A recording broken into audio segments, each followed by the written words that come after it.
I was thinking that I was on top of the world. I was keeping myself in shape. I was taking care of myself mentally, physically. My relationship was solid.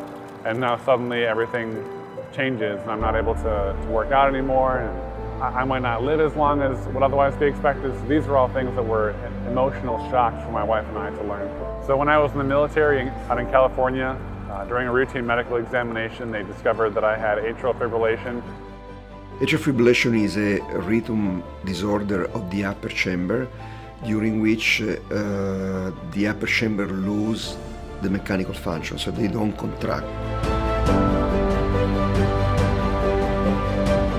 So after my third ablation, the cardiologist that I have out in Denver, they looked into alternatives for where I can go across the country, and they were saying, we've done the best we can. We don't want to take any more risks than we feel comfortable taking.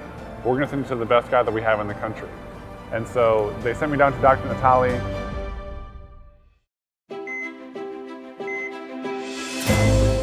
Ryan came to us from Colorado after multiple failed procedures, and we sort of were the last option for him. The typical age of a patient with AFib, atrial fibrillation, is about late 50, early 60. So Ryan is clearly an exception, but this is a genetic disease, and unfortunately, because the heart, the upper chamber are not contracting, atrial fibrillation can increase the risk of stroke and heart failure. Recently, after he has been in sinus since the procedure with us for more than a year, we consider to close the appendage mechanically with a Watchman device. 13,000, please. The appendage is the area where clot, the cause strokes, can form. And if we have to ablate that area to effectively treat atrial fibrillation, to get them off the blood thinner, we close it. And there are two ways of closing. One with a plug, which is the Watchman, which is like imagine an umbrella that spring out at the opening of the appendage and close it. To eliminate my stroke risk and not have to be on blood thinners or Pradaxa anymore. That's huge for me. Being able to go back to running and not having to worry about falling down or somebody hitting me in the chest.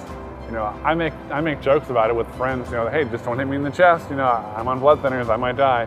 To a certain degree, it's kind of funny, but also at the same time, it's a real life-threatening risk that if I fall down some stairs, I might not get back up. I mean, this is true for every patient, not just Ryan, but for him, probably more important because he's a young parent. So he has to take care of young kids. At the same time, he has to make sure that he can financially provide for his family. So it's actually very important.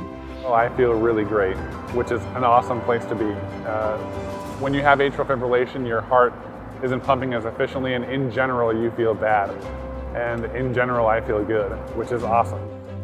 Ryan's story, I hope, is just a way to tell people don't give up. Just you have to find the right place and the right doctor.